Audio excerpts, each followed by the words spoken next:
Hi everyone, welcome to another Port Jackson Securities webinar. I'm your webinar host, Caitlin Chung, and today we're joined once again by Elixir Energy's MD and CEO, Neil Young. Thank you so much for giving us your time once again, Neil. This is our third webinar together now. So what we'll do today is Neil will give us a presentation and then we will take questions from the floor. So feel free to submit questions whilst he's presenting and then we can go from there. All right, Neil, I'll hand it off to you.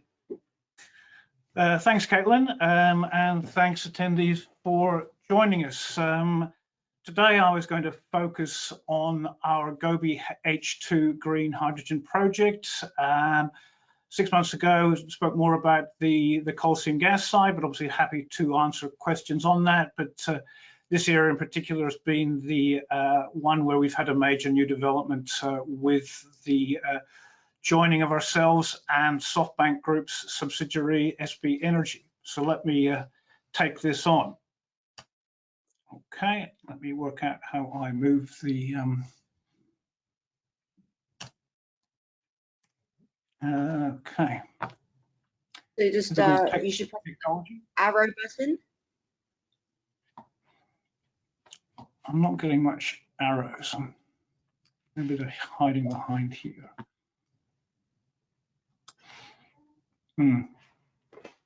Keyboard, on your keyboard, if you press either the down or the right arrow, does anything work? No.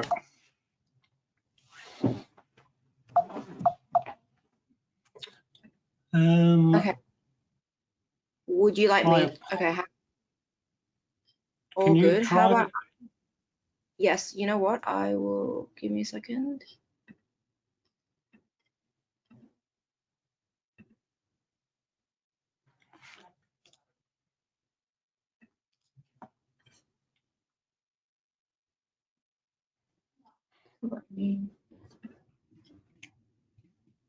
Oh, there we go.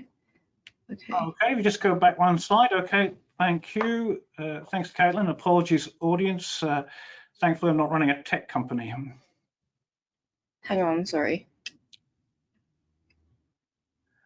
Okay. Okay, so Gobi H2, which is a trademark we've sought to register in Mongolia, is a large green hydrogen export project which we've built up from the capabilities that we've assembled in Mongolia over a number of years. The vision is a large-scale one. It's 500,000 tons of hydrogen per year, revenues in the billions, and scalable upwards. The scale's only really limited by the extent of the market that can be captured. The renewable resources in Mongolia are very, very large. In electricity terms, there's nearly 30 terawatt hours of renewable electrical energy required to produce that amount of green hydrogen. That needs more than 6 gigawatts of wind and solar capacity and 5 gigawatts of electrolyzers.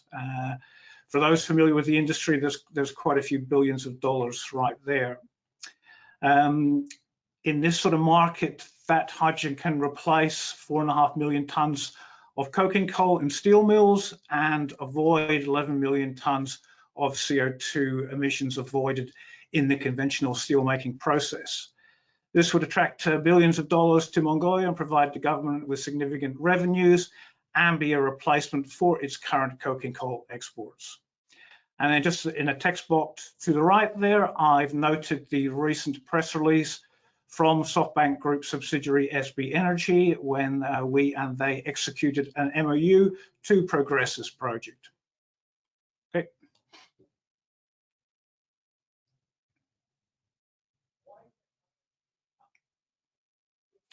Okay, so a company overview. Many of you have seen this before. Our main asset is the PSC. You can see on the map there, a very large one just north of the Mongolia-Chinese border, with a highly experienced CSG team, the first mover in the country, and taking Australia's leading coal seam gas skills to Mongolia.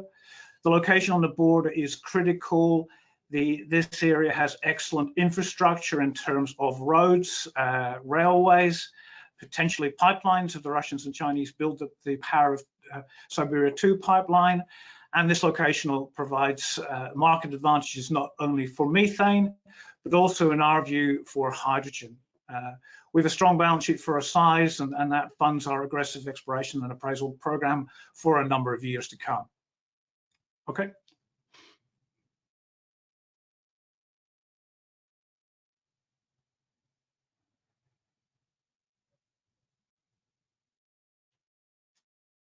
Sorry. Oh. No worries, we'll just go back to, okay, so just briefly here, capital structure of the company and the cash position outlined there. The team led by Richard Cottee as chairman, obviously well known in coal seam gas circles for running QGC. Myself, I've been running this company now for nearly 4 years and been working in Mongolia for more than 11 years. Stephen Kellerman, a technical doyen of the coal seam gas industry. And last on the list, but not least, Anna Sloboda, a Ned from Perth, but with substantial experience in the former Soviet Union, having come from Belarus and also having worked in China too. Thanks.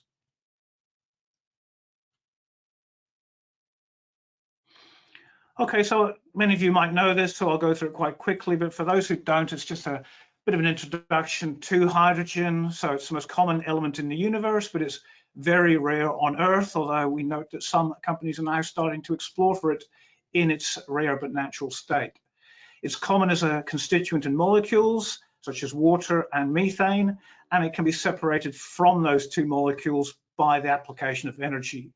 Accordingly, it's not a primary fuel source, rather it's a way of carrying energy through space or time, particularly renewable energy. Combusting or oxidizing hydrogen produces heat, which can be used to generate electricity, and it's also very usable in industrial processes such as steel making, cement making, etc. Its key attraction is that its combustion and its oxidization doesn't produce greenhouse gases like carbon dioxide, only water, H2O. In the absence of government policies to reduce greenhouse emissions, hydrogen only currently serves niche markets such as in oil refining. However, widespread international targets to meet net zero aims will require government policies, and hydrogen is expected to become a major part of the global energy mix in the decades to come. Thanks.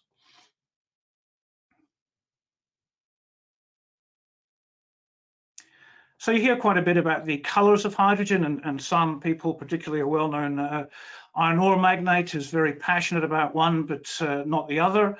We, however, are agnostic. We like what works rather than what is our favorite color. Green hydrogen is what we're focused on in Mongolia. It's the splitting of water into hydrogen and oxygen by electrolysis, which is a carbon-free process. Blue hydrogen is splitting methane into hydrogen and carbon dioxide, the latter being sequestrated underground. Conventional hydrogen is produced from coal and occasionally gas, but has a lot of carbon dioxide emissions.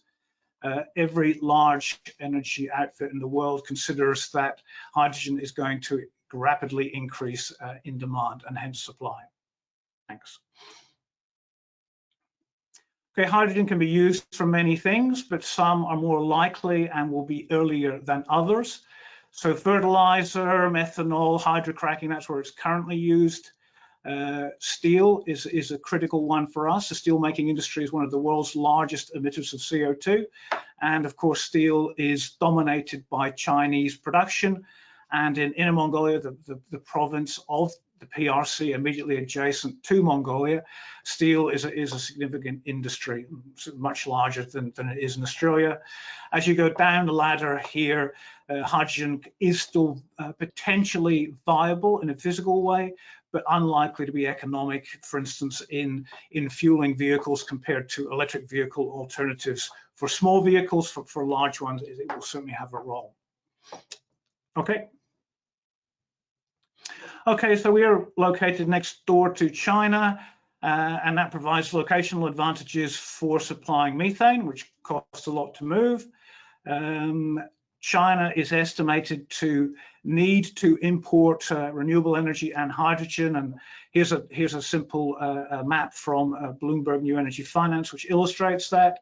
We've commissioned our own advice from Rystad Energy, which also confirms that. And in the boxes here, just a few stories about how China's national oil companies, all of whom are well known in Australia as being significant investors here, are committing billions of dollars in the short term to hydrogen. So it's not just talk, it's the application of real money, and we're really seeing that in China just now. Thanks.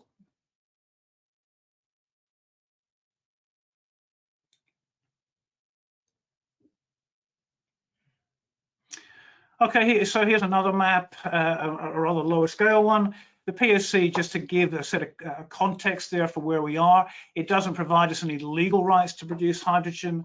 No such rights are in fact required. It does give us experience in dealing with local communities and local governments, and provides an indication of where we are.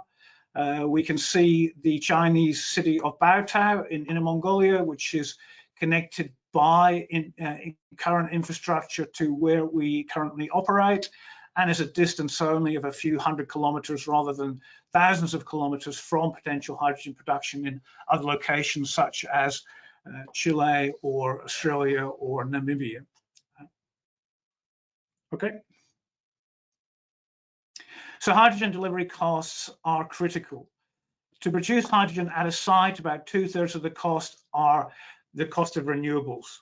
The balance is basically electrolyzers, and then there's a very small amount for water and operating costs. Then once you produce it, you've got to take it to a customer.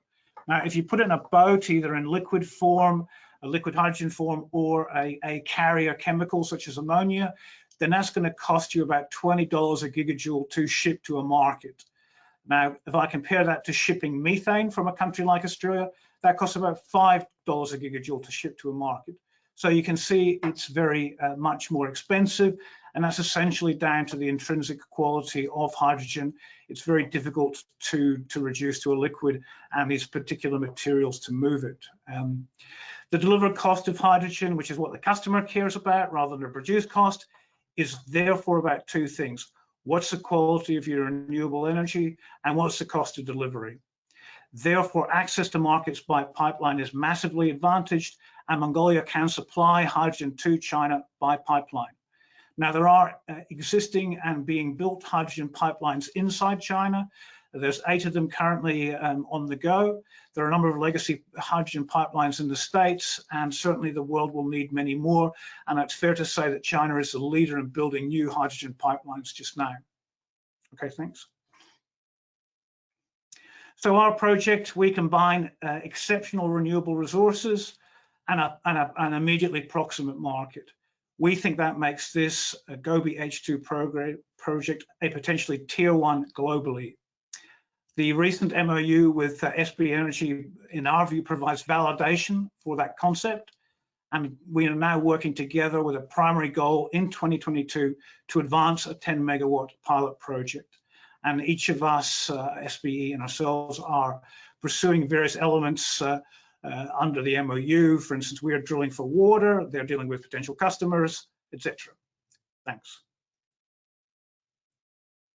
So complementary capabilities, and we work with one gas in a region, and now we're looking to produce another gas in the same region. That doesn't bring in geology, but it does bring in the other important skills which are relevant for producing resources. And that's true in any location in the world, including Australia. Just try doing business in Victoria or New South Wales if you're a gas company. So we have good relationships with multiple levels of government. We work with different energy regulators. We work with local governments and local people, and we provide support to communities in a way which we think is essential to get their support for longer term projects, methane and hydrogen. We signed an MOU with the Ministry of Energy. We brief local government, and local governments are probably even more important than national governments for this sort of project. Okay, thanks. Okay, maybe just get you to go back one. Sorry.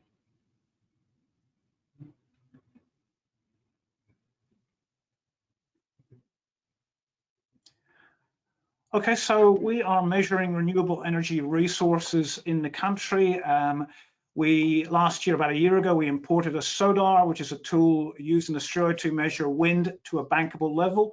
It's a portable tool, and we've deployed it in the South Gobi region, approximate to infrastructure. We've been measuring data now for about a year, and that data has come up very well compared to Australian wind farms. This is tier 1 data quality. We've deployed solar equipment. We bought a pre-development solar project last year and in this region as well. We've recently just imported 2 new SODARs, and we're deploying them in different locations here where wind has not been measured before, but where we think it's very prospective. And those locations have been identified by local experts. Okay.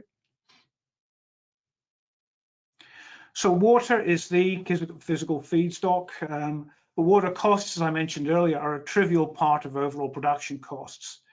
Physical volumes of water aren't really that much compared to water use in existing mining and industrial processes. So for instance, in our location, Rio Tinto operates a very large copper gold mine called Oyu Tolgoi. And even in our mega project scale that I outlined in the vision at the start, we would only need 1/6 of the water currently used in that mine. Accordingly, we think that water's biggest issues aren't economic or engineering, they are political. They're ensuring communities understand that water is not being taken from their current resources, but are new sources. We're working with local experts and drilling companies, and we'll drill exploration water wells this year to validate that. In fact, we would prefer brackish water. That's less politically challenging than fresh water. It costs slightly more to process, but it's a trivial part of the overall economics, but it can benefit a project politically. Thanks.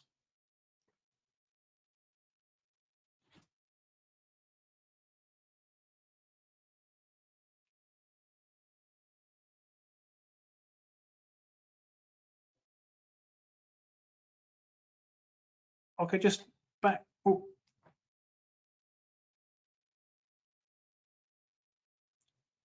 Just one more, Caitlin, thanks.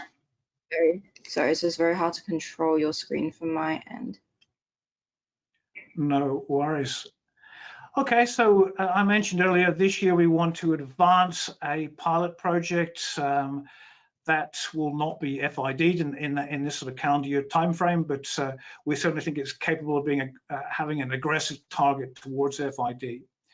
The intent of a pilot is to demonstrate viability and confidence to multiple stakeholders, customers critically, financiers, and then policymakers and local communities. If you've got a seaborne project, it's very hard to have this degree of scalability. It tends to be all or nothing because of the huge capex required to build liquefaction facilities, jetties, etc.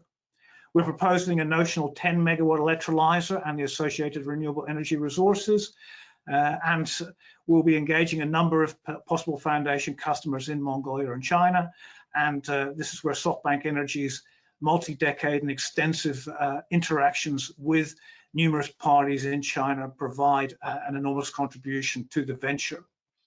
We'll seek project finance for this, and we've been engaging for a while with international financial institutions who strongly want to fund hydrogen projects, and they include the likes of the Asian Development Bank, the European Bank for Reconstruction and Development, and the IFC from the World Bank, and all of whom have sustained presences in Mongolia and whom we know. Okay.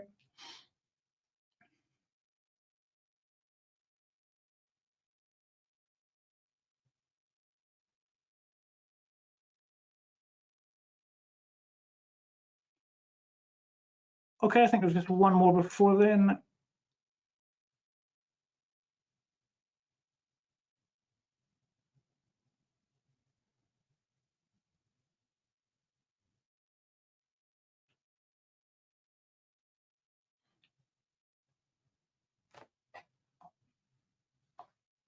I think there's just one after that, and then the finale.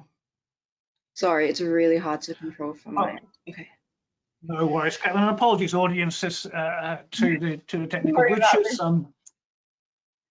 So partnering, we've been speaking about this project for a year or so.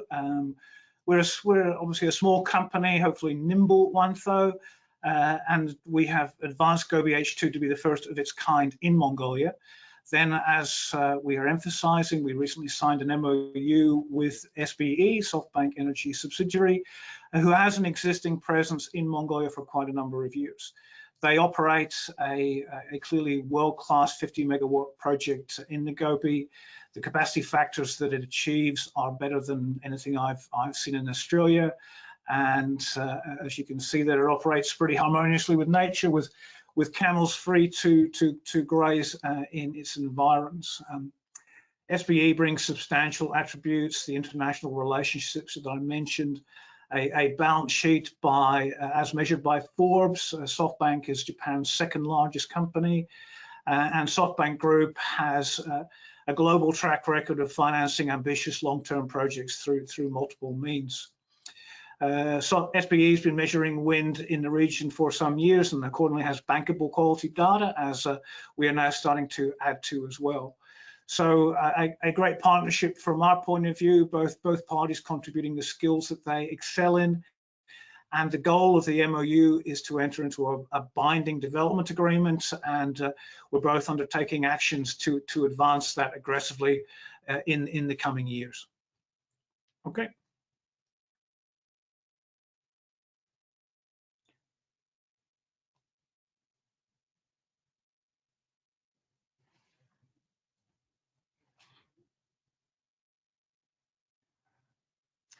Okay, so here's a summary of Gobi H2. So most credible international energy experts see hydrogen as playing a very large role in the decades ahead.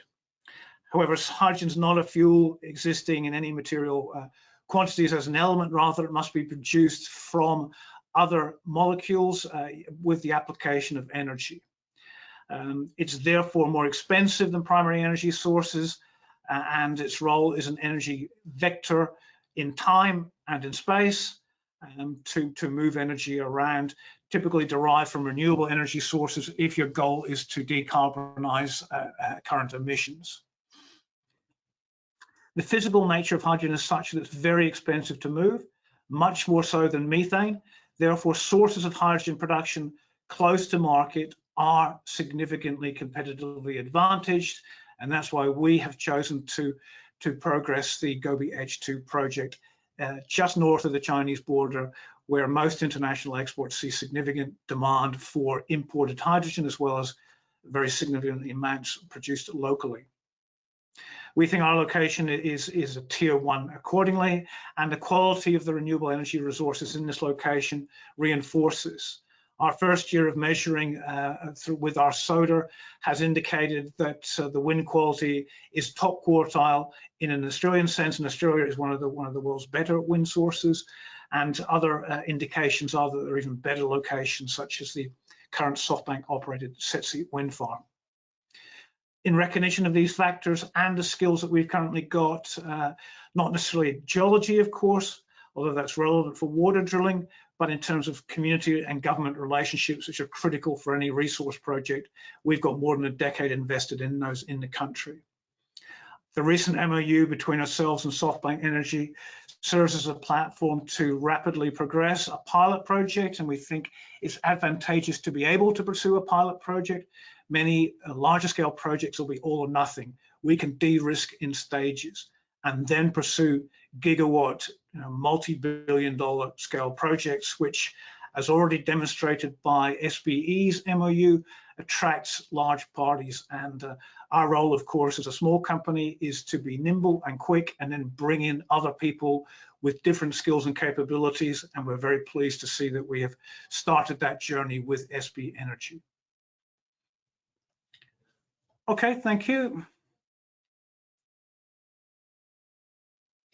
Thank you so much, Neil. I'm really sorry about all the technical difficulties, everyone, and to Neil, sorry for the inconvenience, but that was a really great presentation. So we will take questions now. So for those that came in late, feel free to put in questions and I will go through them now. So first we have a question. Why the lack of news? We used to get a constant flow of news and we hit 50 cents. Okay, well, clearly the share price has declined from that high.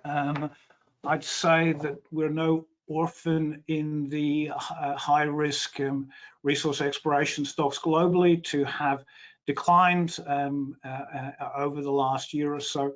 There are many macro factors involved, obviously roaring inflation, war, and things like that. So I don't think we're an orphan in that sense. In terms of our news flow, clearly we report upon what we consider to be market sensitive. We believe that we do report more than many peers. Hopefully our investors would have been pleased to see an announcement about entering into an MOU with Japan's second largest company, which was obviously our most significant piece of news. Hi Neil, Gobi H2 is a sizable pilot plant system at 10 megawatts. What's the expected final project cost and output volumes? So this sort of project with its upstream renewable energy components is going to cost in the region of $40 or $50 million. But as I've noted in the presentation, we believe that there is substantial support for project financing a considerable part of that. And obviously we're working with a partner in the form of SB Energy, and it could be other partners too. So at the point of an equity injection from us, which is not imminent, we believe that's eminently financeable. Is the pilot program for the CSG project still on track to start in August? Simple answer, yes. We anticipate drilling the 2 production wells next month, and putting down downhole pumps and producing fluid, water, then gas into associated ponds, which we've already dug over the course of the rest of this year and then some months into next year. So that's still on track. And certainly by talking about Gobi H2 today, I don't mean to downplay the CSG program, rather to demonstrate that we are capable of adding something that's highly complementary and valuable, and while still pursuing the base business. And someone wants to know, what's the cost to develop the pilot project? Okay, I think I touched upon that earlier, so maybe those questions overlapped. Yeah, okay.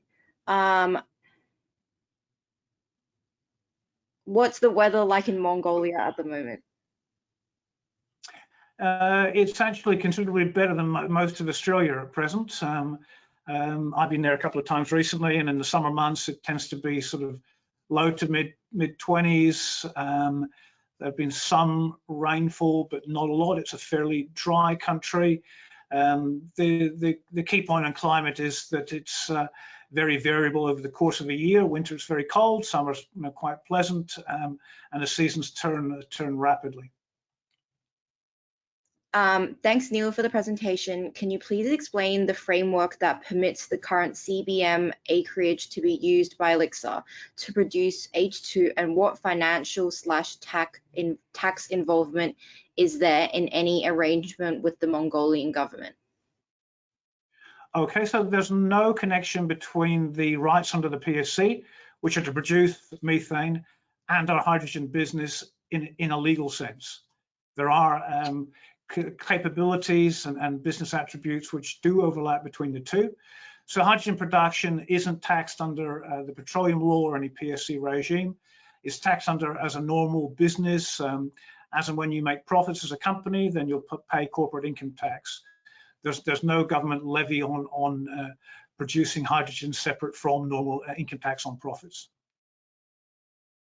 Will you know if the gas is commercially viable by the end of the year?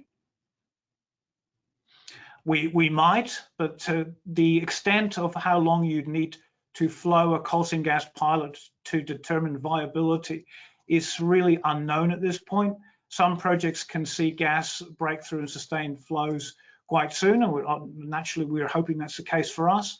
Others can require production over longer periods. So we might determine viability by the end of this year, but it will probably slip into next year. We're almost in August. Why have we only gotten 3 wells done? Okay, so clearly the pace of drilling wells has been somewhat slower than we anticipated. In the first quarter of the year, we had to pursue an annual process of procuring various government approvals, which occurs every year. So, and of course, the first quarter is the coldest one as well, so it's difficult operating conditions. The ramp up since then has been slower than anticipated due to various problems with drilling from the drilling contractors, with various breakdowns, etc. We've been managing that by adding extra rigs and finding various ways to encourage better drilling performance. As I've noted over the years, though, we don't pay for delays, the drilling contractors do. We pay by the meter, not by the day. And as I note, we're undertaking various actions to accelerate drilling progress over the course of the rest of this year. Will we be looking to work with other explorers and potential producers in building a potential pipeline or domestic gas network? I've got a pretty sort of strong view that companies in the ecosystem of the resources sectors have their niche, and that is small companies take years to get licenses as we do. They undertake high risk exploration and appraisal, but as assets mature, companies with larger balance sheets and different capabilities come in as partners, as acquirers, and pursue things like pipeline developments, which tend to cost hundreds of millions of dollars and require political skills that not necessarily the area of expertise of a junior. So we certainly see ourselves working with others as we go through the journey from exploration, appraisal, through to initial production and then larger scale production. Did you approach SBE or did they approach Elixir? They've been in the country for a while, as I mentioned in the presentation. It's a small country in terms of population, and we've got shared close contacts, which we used to make an approach to them. So it was really us to them, but you know, as I said, they've been in the country for a while, which is a great base to build from. And regarding the water resource, a process that enables seawater to be used for the electrolyzers has been developed. Does this open any opportunity to use produced groundwater as a result of the CBM dewatering for the H2 project? Yes, it does. I mean, if there is water proximate to the hydrogen plant from CBM production, then clearly that water should be used, and it's a great synergy between the two. If the two activities, however, are distant, shipping water is expensive. You want it because it's it's quite dense. So therefore, you'd favour a local source of water that you get from exploration as we are pursuing. Okay, I'll take a few more. I don't want to take up too much of Neil's time. I'm still not clear about the ownership of the land for H2 production. Whilst there are agreements with the government for the CBM project, what formal agreements are there that underwrite the H2 project? So I suppose there's two components there. It's you've got your wind farms and solar farms, and typically you enter into a long-term lease with local government to, for a multi-decade siting of wind turbines and solar panels on particular parcels of land. Then the electricity from those feeds into an electrolyzer plant, basically a factory. So again, you lease land from the local government to build that on a long-term basis. Otherwise, the government is not involved. You're extracting energy from the sun and the wind. You're extracting water from the ground, and you pay a small amount for that, as you would in most locations. Otherwise, you're just paying taxes as a business. There's no locational license for hydrogen in Mongolia or most other countries. Yeah. Final question. This 16.5 cents is painful. When are we going to see some traction in the share price, and how will this be driven for the shareholders? Well, I suppose there's macro and micro issues here. There's clearly what's happening to the overall market, perceptions of risk, inflation, progress of the war. In the micro sense, we naturally just keep doing what we're doing. On the coal seam gas front, we've added what we think is a very potentially valuable new H2 business, and we obviously scan other things all the time as well to do that. I mean, we are well funded. We don't have to approach the market for new funds for a considerable period. We hope that delivery on these projects will be ultimately rewarded by the share price following. Now, part of my job as a CEO is to market, which is what I'm doing today, and make sure our message is understood. You know, in due course, we think it will be, as long as the intrinsic-based business delivers, and there's some risk that it might not, because that's the nature of the business that we're in, but we're doing everything we can to mitigate those risks and deliver successful Yeah, thank you. Thank you so much. Well, that's it for questions today. If I didn't get to your question, feel free to email me and I'll pass it on to Neil. Thank you so much, Neil, for joining me. That was really, really great and really insightful. We're potentially looking to organize a webinar maybe later in the year with Stephen and Richard, so keep out for that. But other than that, thank you so much, everyone, for joining. And thank you so much, Neil, for your time. Thank you, everybody, and yeah, thanks for hosting this Port Jackson Securities.